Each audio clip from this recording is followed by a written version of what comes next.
Now, the former President Jacob Zuma pushing back quite hard against the assertion that South Africa has had a lost decade under his leadership. These assertions being referred to by the President, Cyril Ramaphosa, and the Finance Minister, Tito Mboweni, as well. And Jacob Zuma went to his Twitter feed yesterday and got some headlines this morning about pushing back and saying, lost decade? Moi? Me? So we've asked the Cannon Asset Management Chief Executive, Dr Adrian Saville, to define the big five things South Africa has lost over the last 9-10 years. He can pick whether it's a full decade or not. And after that, you can decide on balance whether or not South Africa is better off now than it was a decade ago. To be fair to the Zuma administration, one of the great breakthroughs one of the great issues they corrected after the years of Mbeki denialism around the connection between HIV and AIDS and the potential cures for HIV and AIDS and the medication around it was the rollout of antiretrovirals. So you get a big fat star for that one, Jacob Zuma. But as for the rest, Dr. Adrian Saville, I wonder. He's chief executive of Cannon Asset Managers. We're all poorer after a decade of Jacob Zuma, aren't we?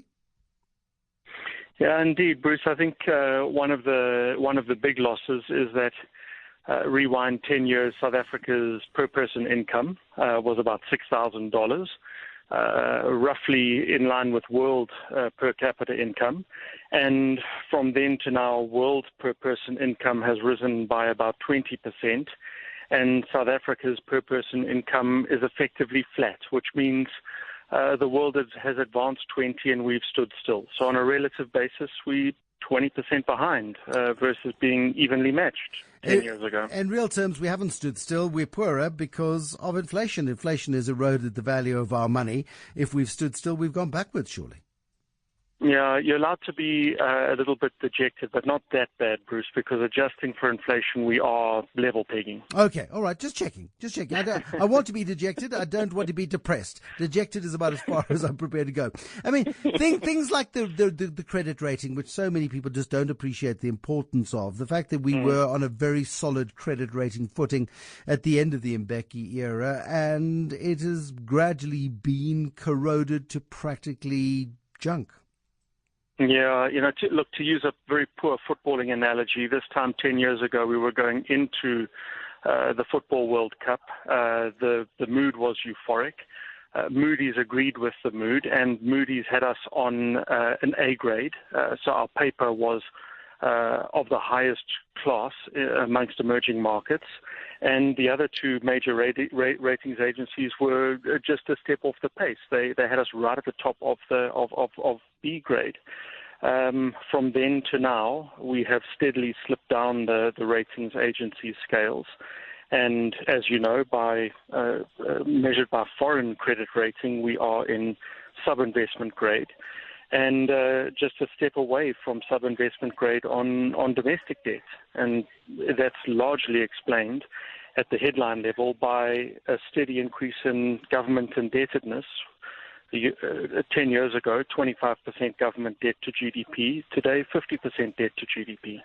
And not much to show for it, unfortunately. It's been so much of it has been misappropriated, stolen and misused. Unfortunately, there is nothing to show for the debt in terms of improvements in infrastructure, physical infrastructure in particular, which is so critical to achieving inclusive and elevated growth. So, it's effectively that we have borrowed, as if we have borrowed to pay for a holiday. We've had... and the pun's not intended here, a 10-year economic holiday, and we've got the debt, we've spent the money, and we don't have the investment results to show for it. We don't, and we're not very relaxed either. Eskom is almost, I suppose, a symbol of the shambles. If you look at that. Yeah, you say we've got nothing to show for it. I'm afraid we do have some things to show for it. I think a state-owned enterprise that really raises many, many red flags. So Eskom, I think, I would argue, is one of the biggest risks facing the South African economy in 2019. not just from a fiscal status and a capital market status, Eskom bonds and the drain on treasury, but from an operating perspective, there's business risk, there's investment risk in this. So it really is something to be alarmed about, that we've spent all of this money. Believe it or not, hold your breath. 10 years ago, Eskom was profitable, and it came off the back of 10 years of profitability. That's where we were 10 years ago. Yeah, I'm still holding my breath. You can breathe again. And here's the problem, is that in the undermining of this confidence, and it's a slow erosion, public confidence in the way in which the economy is being managed, concerns about the future, have eroded things like tax morality, have eroded compliance, have eroded corporate morality, have eroded the desire to invest in the South African environment. Generally, we've lost confidence in ourselves. And if there is one, call it a crime, that has been committed over the last decade, it is the destruction of national self-confidence. Yeah, and I think underneath that confidence, Bruce, the loss of fabric and cohesion and trust. So let's go back those 10 years, and we had the euphoric vuvuzela mood up against Mexico. We managed to get a goal. And from then to now, it's been a series of own goals. It's hard to find the social, the economic, the institutional evidence that former President Zuma is pointing to. It simply isn't there. It has been lost. Are economies able to drag themselves out of the treacle-like morass that they create for themselves over a period like 10 years?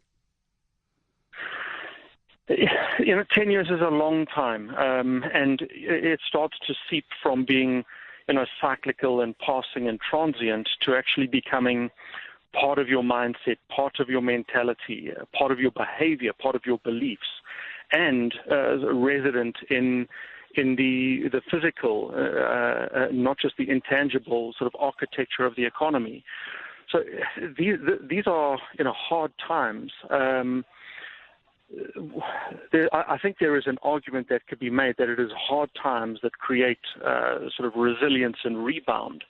And very often it is the case that economies have to be put under pressure, or societies have to be put under pressure to find the collective.